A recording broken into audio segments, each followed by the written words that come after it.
આપનું સ્વાગત છે। અહેમદપુર પ્રાથમિક શાળા પીએમસી ગુજરાત દ્વારા રાષ્ટ્રીય વિજ્ઞાન દિવસની ઉજવણી કરવામાં આવી। રાષ્ટ્રીય વિજ્ઞાન દિવસની ઉજવણીમાં વિદ્યાર્થીઓને માનવ જીવનમાં વિજ્ઞાનની શોધોનું મહત્વ સમજાવવામાં આવ્યું। આજની સુવિધાસભર જીવન માટે વિવિધ શોધ માટે યોગદાન આપનાર વિવિધ વૈજ્ઞાનિકોના પ્રદાનને વિદ્યાર્થીઓએ વક્તવ્ય સ્વરૂપે પ્રાર્થના સભામાં રજૂ કર્યું।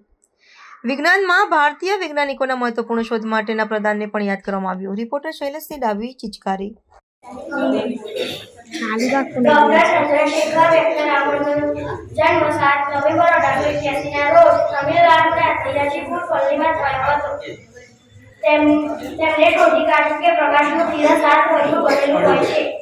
તે સંશોધનનું નામ તેમને રામન વેક્ટરના બંગાળના હેમંતસિંહ હાલના બાંગ્લાદેશમાં 30 નવેમ્બરના રોજ થયો હતો। તેમના પિતાજી ભગવાન ચંદ્ર નાયક ન્યાયાધીશ હતા। કોલકાતા વિશ્વવિદ્યાલયમાં અભ્યાસ કર્યા પછી ઉચ્ચ અભ્યાસ માટે તેઓ લંડન ગયા। લંડનની કેમ્બ્રિજ યુનિવર્સિટીમાંથી उन्हें मानव कंप्यूटर के नाम से जाना जाता है। उनका जन्म 4 नवंबर 1929 को बेंगलुरु में हुआ था।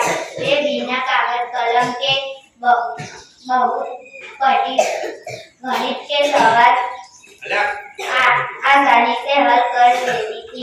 कुदरती दवा नहीं दो चालू कर रही है ચાલુ। राष्ट्रीय विज्ञान दिवस भारतમાં 1986 થી દર વર્ષે 28 ફેબ્રુઆરીએ વિશ્વ વિજ્ઞાન દિવસ ઉજવવામાં આવે છે। પ્રોફેસર સીવી રામન ચંદ્રશેખર વેંકટરામને આ દિવસે કોલકાતામાં એક ઉત્કૃષ્ટ વૈજ્ઞાનિક શોધ કરી હતી, જે રામન ઇફેક્ટ તરીકે પ્રખ્યાત છે। રામનની આ શોધ 28 ફેબ્રુઆરીએ પ્રકાશમાં આવી હતી। આ કારણોસર 28 ફેબ્રુઆરીએ વિશ્વ વિજ્ઞાન દિવસ ઉજવવામાં આવે છે। આ કાર્ય માટે તેમને 1930માં નોબેલ પુરસ્કાર એનાયત કરવામાં આવ્યો હતો। આ દિવસનો વિક્રમજનક ઘટનાઓ। અંતરિક્ષ વિજ્ઞાનમાં ઇસરોએ આજે જે મુકામ હાંસલ કર્યો છે એની પાછળ એક ગુજરાતી વૈજ્ઞાનિક ડોક્ટર વિક્રમ સારાભાઈની મહેનત અને સૂઝ જવાબદાર છે। અવકાશના પિતા તરીકે ઓળખાતા ડોક્ટર વિક્રમ સારાભાઈનો જન્મ 12 ઓગસ્ટ 1919 ના રોજ અમદાવાદમાં થયો હતો। અંબાલાલ પંડ્યા હતું। તેમના પિતા ભારતીય મૂળના છે।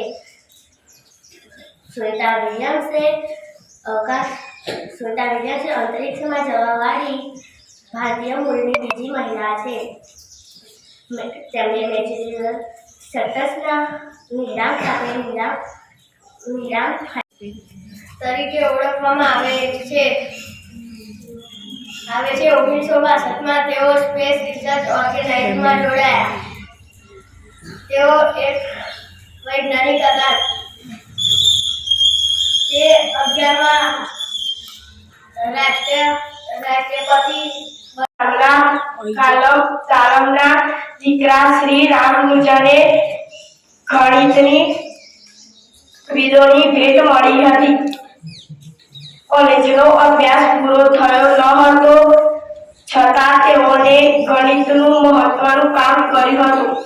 આવા ન્યૂઝ જોવા માટે સાબર આવાઝ યુટ્યુબ ચેનલને સબસ્ક્રાઇબ કરો અને લાઇક કરો, જેથી હવે પછીના દરેક સમાચાર સબસ્ક્રાઇબ કરેલા હશે તેઓને નવા સમાચારની માહિતી મળી જશે।